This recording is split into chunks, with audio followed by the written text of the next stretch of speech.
नमस्कार, आप देख रहे हैं IBC 24 में हूं आपके साथ राहुल सिन्हा। सिटी लाइट में आपका स्वागत है और इस बुलेटिन की शुरुआत करेंगे इस वक्त की एक बड़ी खबर से। रायपुर से बड़ी खबर, जहां पर छत्तीसगढ़ में पूर्व विधायकों की पेंशन में बढ़ोतरी की गई है। पूर्व विधायकों की पेंशन 58,300 रुपए मिलेगी अब उन्हें। सदन में विधेयक सर्वसम्मति से पारित कर दिया गया है।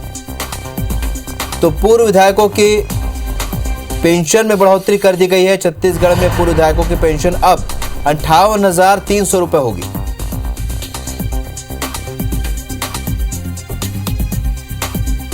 तो सदन में सर्वसम्मति से यह विधेयक पारित कर दिया गया है। छत्तीसगढ़ में पूर्व विधायकों की पेंशन में बढ़ोतरी की गई है।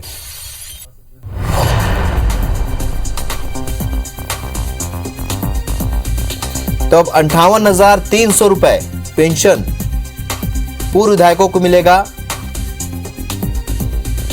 सदन में विधेयक को सर्वसम्मति से पारित कर दिया गया।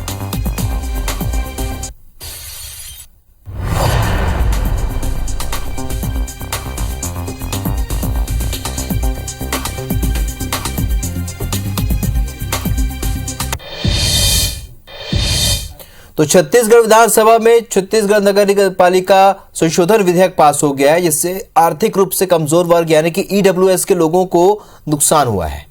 दरअसल छत्तीसगढ़ नगर पालिका निगम संशोधन विधेयक के पास होने से EWS के लिए अब कॉलोनियों में लॉ इनकम ग्रुप यानी कि LIG के लिए 15% जमीन आरक्षित होगी, जबकि इससे पहले 25% आरक्षित हुआ करती थी, जिससे कॉलोनियों में अपने LIG घर की चाहत रखने वाले EWS को 10% कम LIG घर मिल पाएंगे। इस विधेयक के पास होने से अब नगरीय निकायों के मुख्य कार्यपालन अधिकारी यानी कि CMO भी राजपत्रित अधिकारी होंगे। वहीं सदन में मीडिया कर्मी सुरक्षा विधेयक भी पास हो गया है। इसे बीजेपी ने प्रवर समिति को भेजने की मांग की, लेकिन विधेयक को लेकर CM भूपेश ने कहा है कि पत्रकारों और विधि एक्सपर्ट की चर्चा के बाद विधेयक तैयार हुआ। यह विधेयक मीडिया कर्मियों को सुरक्षा देगा। इसके अलावा विधायकों के वेतन भत्ते पेंशन संशोधन विधेयक को सर्वसम्मति से इसमें पारित किया गया है। पेंशन 35,000 रुपए से बढ़ाकर 58,300 रुपए कर दिया गया है। पूर्व विधायकों को मिलने वाली रेल यात्रा कूपन में भी वृद्धि की गई है। छत्तीसगढ़ मीडिया कर्मी सुरक्षा विधेयक न केवल प्रस्तुत हुआ बल्कि पारित भी हुआ है। हमारे पत्रकार साथी जो अपने जान जोखिम में डालकर अंदरूनी क्षेत्रों में जाकर खबर लाते हैं, मीडिया कर्मी सुरक्षा कानून के दायरे में लाया गया है ताकि पत्रकारों के सुरक्षा हो सके। वर्तमान विधायकों के पेंशन और भत्ते का इजाफा हुआ था, पूर्व विधायकों का हम नहीं कर पाए थे, क्योंकि ये आखिरी बजट सत्र है और इसमें माननीय पूर्व विधायकों के भत्तों में वेतन और वो पेंशन मिलता है उसमें बढ़ोतरी नहीं किया गया है। भत्तों में कुछ अतिरिक्त भत्ता उनको जोड़ा गया है। पहले जो राशि उनको प्राप्त होती थी उससे थोड़ा इजाफा इसमें किया गया है। छत्तीसगढ़ में बाघों और हाथियों पर किए जा रहे खर्च और योजनाओं को लेकर सत्ता पक्ष और विपक्ष के बीच तीखी बयानबाजी जारी। पूर्व वन मंत्री महेश गागड़ा ने वन मंत्री मोहम्मद अकबर को पत्र लिखकर पूछा कि गजराज योजना मानव हाथी के बीच संपर्क को रोकने के लिए प्रदेश सरकार और वन मंत्रालय ने क्या काम किया। इसके जवाब में वन मंत्री मोहम्मद अकबर ने कहा कि प्रदेश में गजराज जैसी कोई योजना नहीं है। मंत्री ने कहा कि महेश गागड़ा के सभी आरोप और आंकड़े गलत हैं। मेरी जानकारी में तो गजराज योजना नाम की कोई चीज ही नहीं है वन विभाग में। 2019 में कांग्रेस की सरकार बनने के बाद लेमरू 1995 वर्ग किलोमीटर का बनाया गया और ये दर्शाता है कि हाथियों के प्रति सरकार का क्या रुख है और वो उसका बाकायदा नोटिफिकेशन भी हो चुका है। तो छत्तीसगढ़ विधानसभा बजट सत्र के 13वें दिन CM भूपेश बघेल ने मीडिया से चर्चा की। इस दौरान CM भूपेश बघेल ने विपक्ष के नेताओं पर जमकर निशाना साधा। CM भूपेश ने क्या कुछ कहा, आइए सुनाते।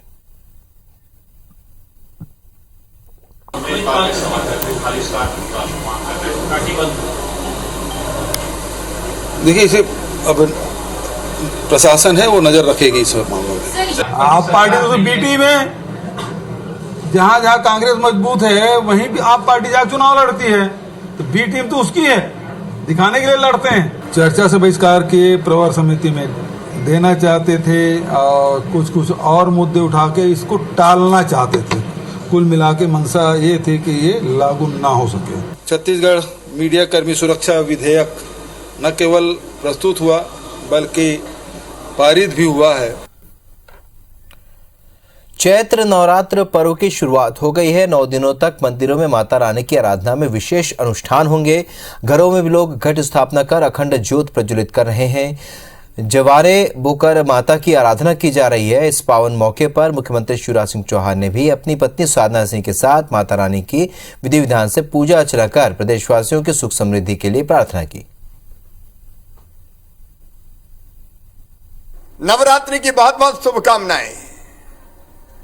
नवरात्रियों में बेटियों की पूजन करते हैं, शक्ति के उपासक हैं हम। लेकिन व्यवहार में जब बेटियों की बात आती है या बहनों की बात आती है तो कितने लोग उनमें मां का या शक्ति का रूप देखते हैं।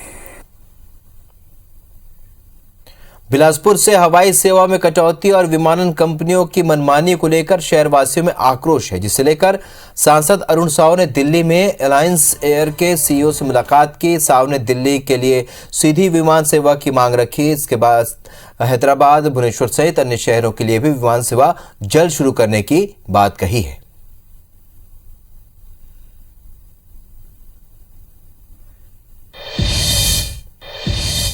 रायपुर नगर निगम की सामान्य सभा में जाति प्रमाण पत्र का प्रस्ताव सर्वसम्मति से पारित हो गया है।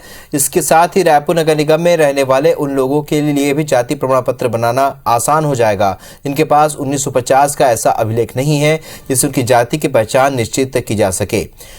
स्थानीय बुजुर्ग, समाज प्रमुख, पड़ोसियों के पंचनामे से अनुशंसा पार्षद के पास जाएगी, जिसके बाद जाति प्रमाण पत्र बन सकेगा।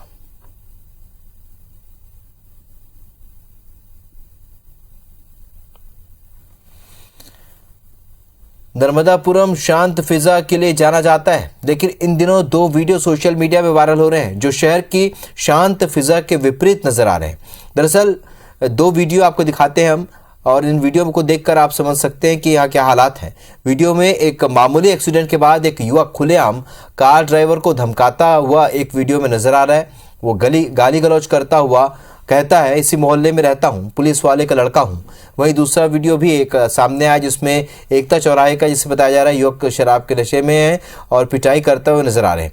दोनों ही मामलों को लेकर एसडीओपी का कहना है कि एकता चौक पर मारपीट के मामले में फरियादी मोहन लाल की शिकायत के बाद वीडियो के आधार पर आरोपियों की पहचान की जा रही है।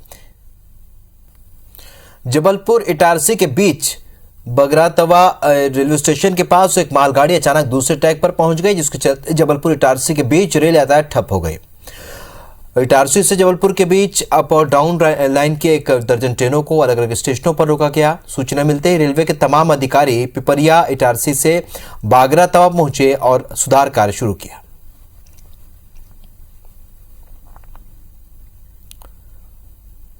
ऑस्ट्रेलिया, ब्रिटेन, अमेरिका में खालिस्तान के समर्थकों ने भारत विरोधी प्रदर्शन किया, जिसके विरोध में सिख समाज देश भर प्रदर्शन कर रहा है। सिख समुदाय विदेश में हुई घटना की कड़ी निंदा कर रहा है। मध्य प्रदेश की राजधानी भोपाल के गुरुद्वारा गुरु नानकपुरा से सिख समुदाय ने एक विरोध मार्च निकाला। हाथों में तिरंगा समुदाय के लोगों ने देश विरोधी ताकतों के खिलाफ जमकर नारेबाजी की।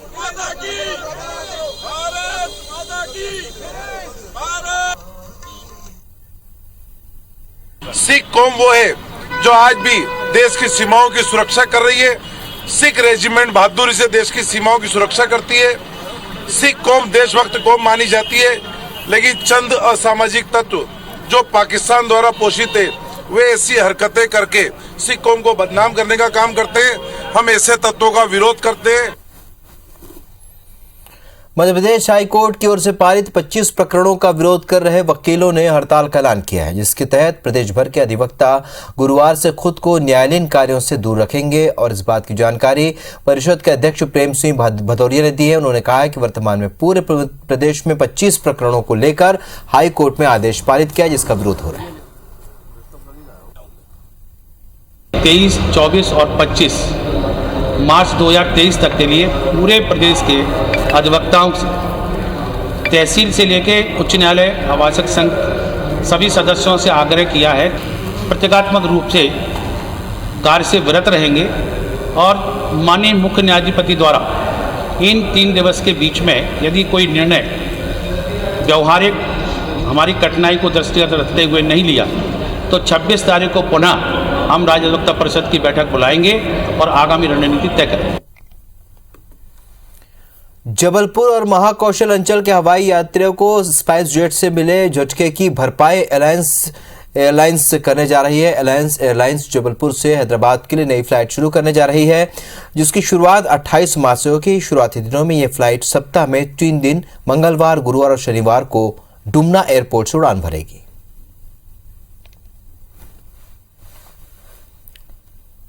बेमेतरा के ग्राम बगड़ूमार के एक तालाब से मछलियों के चोरी होने का मामला सामने आया है। किसान का कहना है कि उसके 9 एकड़ तालाब में करीब 45,000 रोहा कतला प्रजाति की मछलियां थी, जिसका बाजार भाव तकरीबन 50 से 55 लाख रुपए है। सभी मछलियां तालाब से गायब हैं और पूरे मामले पर परपोड़ी थाने में शिकायत दर्ज कराई गई थी। मैं जाली चलवाया 10 बार लगातार साइज होने तक तो मछली ठीक था। 11वां जब चलवाया अक्टूबर में तो मेरा मछली 1 किलो साइज का रोहा कतला मृगल नहीं था। तो मैं चौकीदार से बात किया भारत मंडावी से, तो उसने बोला कि सारी मछली मर गई है। 2022 में अक्टूबर नवंबर तक के हमन मतलब 2-2 महीना जात रहे, 5-6 बार गए रहे हमन है। तो जब अक्टूबर में जब हमन आन भैया 2022 में तो माल मतलब मछली गायब रह दिया पूरा। नागेंद्र सिंह का अधियारा कमाता था। पूछताछ में बताए कि उसके तालाब का मछली मर रहा था, जिसे उसका रखवारा तालाब की रखवारा करता था। वो मरते मछली को तालाब से निकाल कर बगल में गड्ढा में डालते जा रहा था। सरायपाली के बसना ब्लॉक के टेमरी गांव में सिस्टम की लापरवाही का मामला सामने आया। यहां के प्राथमिक शाला में एक भी छात्र नहीं है, लिहाजा पिछले 3 सालों से स्कूल को शून्य घोषित कर दिया गया है। लेकिन ये स्कूल पिछले 3 सालों से कागजों पर संचालित हो रहा है। लगभग 5 साल हो गए सर, ठीक से पढ़ाई नहीं। मैडम तो आ ही नहीं रहा है पढ़ाने के लिए। जर्जर हो गया। हाँ, जर्जर हो गया है। तो अभी बच्चे कहाँ पढ़ाई करने के लिए जा रहे हैं? अभी बड़े टेमरी में जा रहे हैं। शिक्षिका थी, वो सरायपाली में व्यवस्था में भी काम करी है, धनापाली में भी व्यवस्था में काम करी है। उसके पश्चात जो है उनको हमने लिख कर दिया, जिला शिक्षा अधिकारी को अवगत कराए, तो उनको फिर पसेर लेवल दिया गया है। पसेर लेवल में काम कर रही है। इंदौर लोकायुक्त की टीम ने देवास में पदस्थ जिला खनिज अधिकारी के घर में छापा मारा। लोकायुक्त की टीम जिला खनिज अधिकारी के बैंक खातों की जांच कर रही है। साथ ही अधिकारी चार्टर्ड अकाउंटेंट को भी नोटिस दिया गया है। इंदौर लोकायुक्त की टीम ने पिछले दिनों देवास में पदस्थ जिला खनिज अधिकारी मोहन कुमार खतेड़िया के 3 ठिकानों पर छापा मारा था। में साहू के बोरवेल में गिरने की घटना को अभी ज्यादा दिन नहीं हुए हैं और घटना के बाद से प्रशासन बोरवेल को खुला न छोड़ने को लेकर जागरूकता अभियान चलाने के साथ ही खुले पड़े बोरवेल के मालिकों के खिलाफ कार्रवाई भी कर रहा है। इसके बाद भी बोरवेल मालिकों पर इसका असर होता नजर नहीं आ रहा है।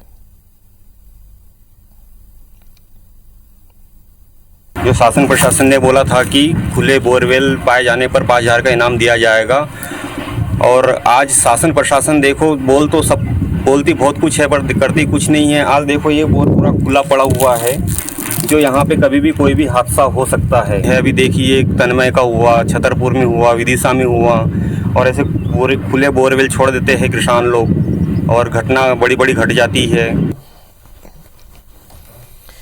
केशकाल घाटी में बुधवार की शाम 6:30 बजे से लंबा जाम लगा हुआ है और ट्रक के खराब हो जाने की वजह से जाम की स्थिति बनी है। ट्रक सड़क के बीचों बीच खराब हुआ है। ऐसे में मोड़ सकरा होने की वजह से वाहनों को निकलने में काफ़ी मशक्कत का सामना करना पड़ रहा है। हालांकि जाम लगने की सूचना मिलते ही केशकाल पुलिस और हाईवे पेट्रोलिंग की टीम मौके पर पहुंच कर वन वे के रूप में आवागमन बहाल करवाने का प्रयास कर रही है। मैं रायपुर से जगदलपुर जा रहा था चैनल पे, लास्ट घाटी में भी न्यू वोल्टेज टूट गया। क्रमांक मोड़ में गाड़ी खराब हो चुकी है, जिसका मरम्मत का कार्य हो रहा है और वन वे करके गाड़ी बाईपास कराई जा रही है। गाड़ी दोपहर से खराब हुई है, जिसमें हाईवे पेट्रोलिंग और थाना वाले पूरे पार्टी लगे हुए हैं जवान, और आवागमन को दुरुस्त करने की कोशिश किया जा रहा है। क्या अधिकतर गाड़ियां कुछ ओवर अटैक करने की वजह से सब हो रही है।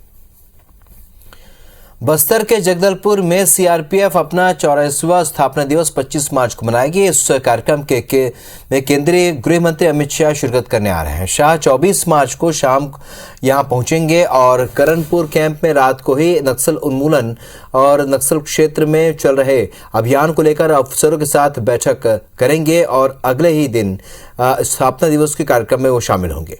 इस दौरान शाह नक्सलियों के ध्वस्त स्कूलों के बच्चों से मुलाकात करेंगे और जिन स्कूलों की मरम्मत कर फिर से शुरू किया गया है।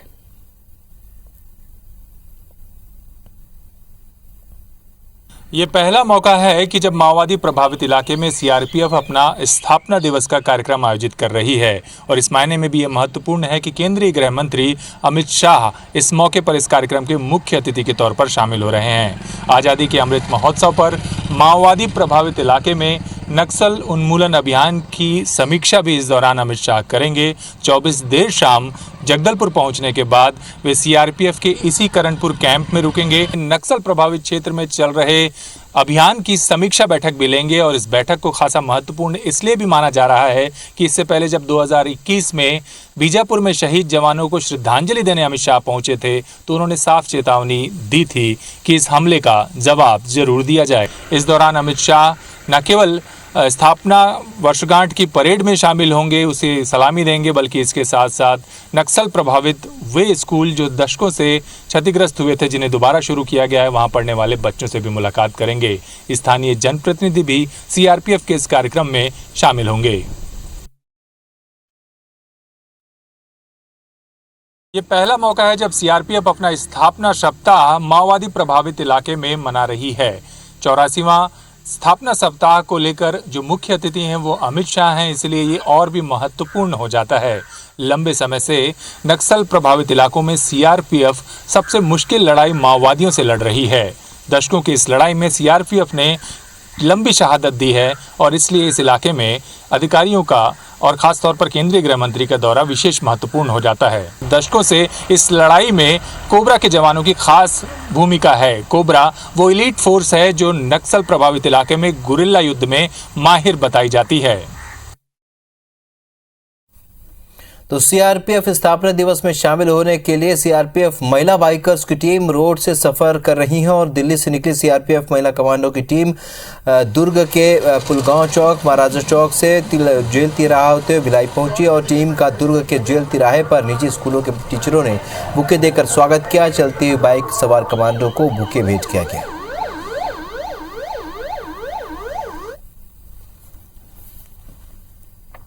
चैत्र नवरात्रि की शुरुआत सतना की मातृछाया में रहने वाली मासूम प्रियंका के लिए खुशियों की सौगात लेकर आई। 2 साल की मासूम प्रियंका अब अपने नए माता पिता के साथ घर में खुशहाली से जिंदगी बिता सकेगी। इटली के रहने वाले दंपति ने उसे सतना की मातृछाया से गोद लिया है। प्रियंका मातृछाया के सदस्यों को लावारिस हालत में मिली थी। उस वक्त उसकी उम्र 6 महीने थी।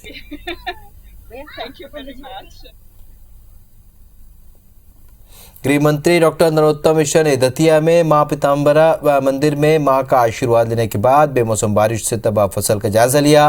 नरोत्तम मिश्रा ओला प्रभावित सनोरा, बरौदी, बड़गवा और राजपुर में खेतों में जाकर नुकसान का जायजा लिया और प्रभावित किसानों से मिलकर पूरी मदद का भरोसा दिया है और कहा कि किसानों को घबराने की जरूरत नहीं है, सरकार उनके साथ खड़ी है। साथ ही कहा कि सरकार किसानों को 32,000 प्रति हेक्टेयर मुआवजा देगी।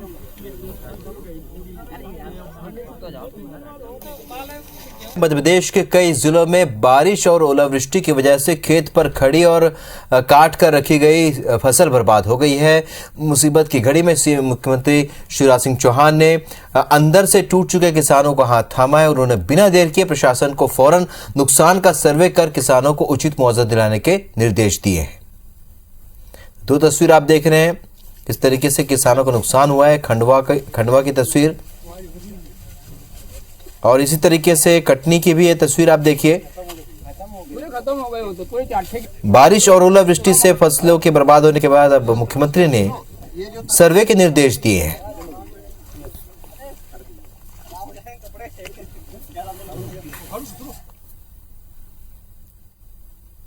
सत्तर साल बाद देश की धरती पर बसाए जा रहे चीते अब कूनो नेशनल पार्क के खुले जंगल में धमा चौकड़ी मचा रहे हैं। चीता प्रोजेक्ट के तहत अब तक कुल 20 चीते आ चुके हैं। इनमें से चीतों के एक जोड़े को खुले जंगल में छोड़ा गया था। शिवपुरी में खुले जंगल में घूमते हुए चीते की पहली बार तस्वीर सामने आई है। इसे एक वनकर्मी ने अपने कैमरे में कैद किया है। ये फोटो उस वक्त लिया गया है जब ओबाना कूनो नेशनल पार्क में नदी किनारे पानी पीने के लिए आया हुआ था।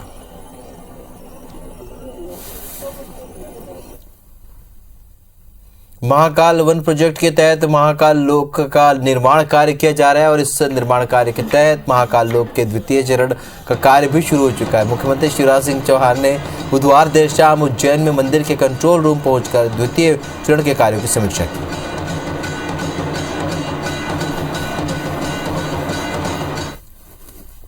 महाकाल महालोक तो ऐसे छाए हैं कि पूरी दुनिया पूछ रही है कहाँ है महाकाल महाराज। देशी भी आ रहे हैं और विदेशी भी आ रहे हैं। एक अद्भुत रचना महाकाल श्री महाकाल महालोक के रूप में हुई है और अभी तो ये पहला भाग है, दूसरे का निर्माण तेजी से चल रहा है।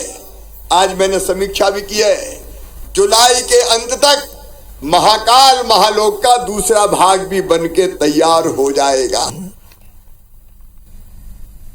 और बात करते हैं मां के उपासना के पर्व नवरात्रि की।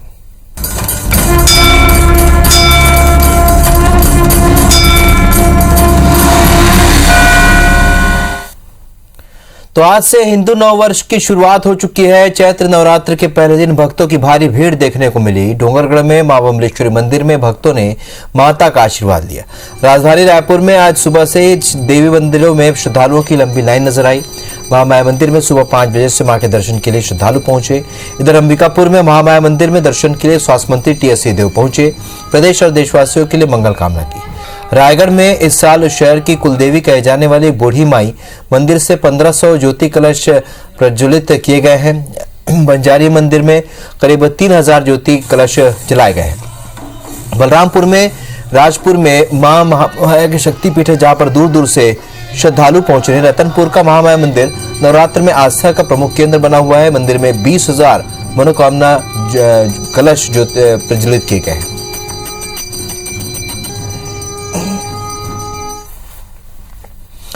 चैत्र नवरात्रि के साथ ही हिंदू नववर्ष का आगाज हो चुका है। इस मौके पर मध्य प्रदेश की राजधानी भोपाल और जबलपुर में कार्यक्रमों का आयोजन किया गया। 2 तस्वीर आप देख रहे हैं। भोपाल में नरेला विधानसभा में लोगों ने 51,000 दीप जलाकर नववर्ष का स्वागत किया। इसके साथ ही 2080 दीपक जलाकर भारत मां और राम जी की आरती की गई। कार्यक्रम में मध्य प्रदेश के चिकित्सा शिक्षा मंत्री विश्वास सारंग भी मौजूद रहे। तो वहीं जबलपुर के गौरी घाट में मध्य प्रदेश का सबसे ऊंचा 121 फीट का ध्वज फहराया गया।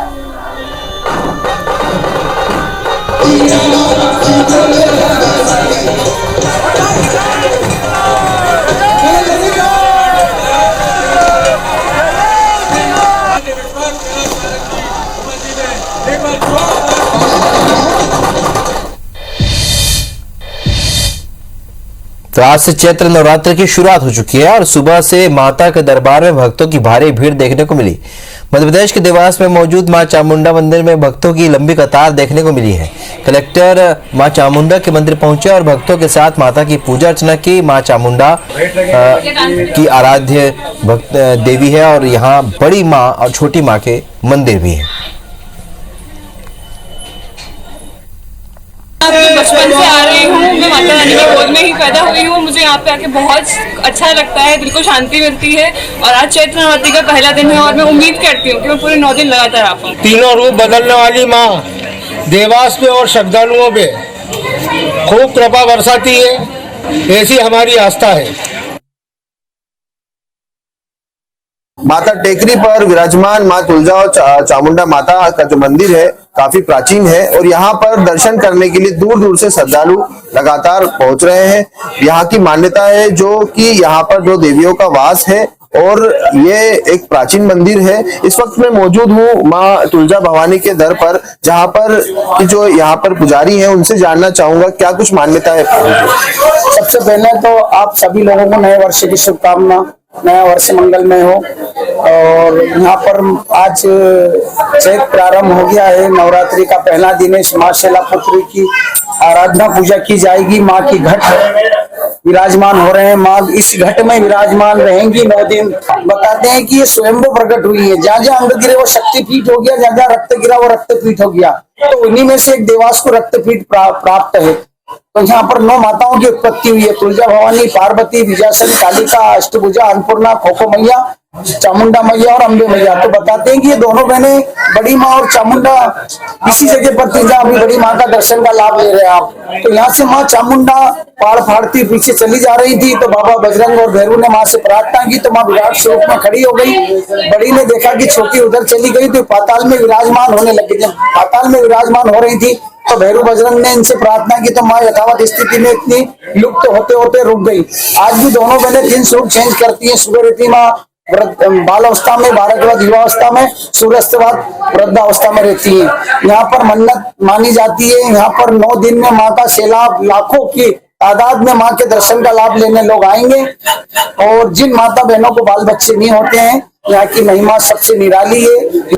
तो यहाँ के शासकीय पुजारी ने हमें कुछ यहाँ की मान्यता है और जानकारी दी है। मैं मोहनीश वर्मा, IBC 24।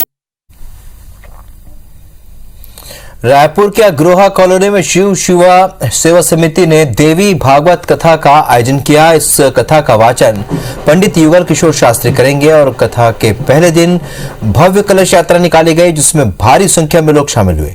आयोजन को लेकर शिव शिवा सेवा समिति की अध्यक्ष वंदना सिंह ने कहा कि हर साल की तरह इस साल भी ये आयोजन किया गया है। समाज के लोग बड़ी श्रद्धा भाव से इस आयोजन में हिस्सा ले रहे हैं।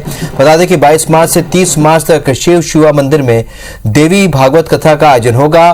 कथा का समय दोपहर 2:30 बजे से लेकर शाम 6 बजे तक निर्धारित किया गया है और 30 मार्च को दोपहर 3 बजे से महाभंडारे का भी आयोजन किया जाएगा।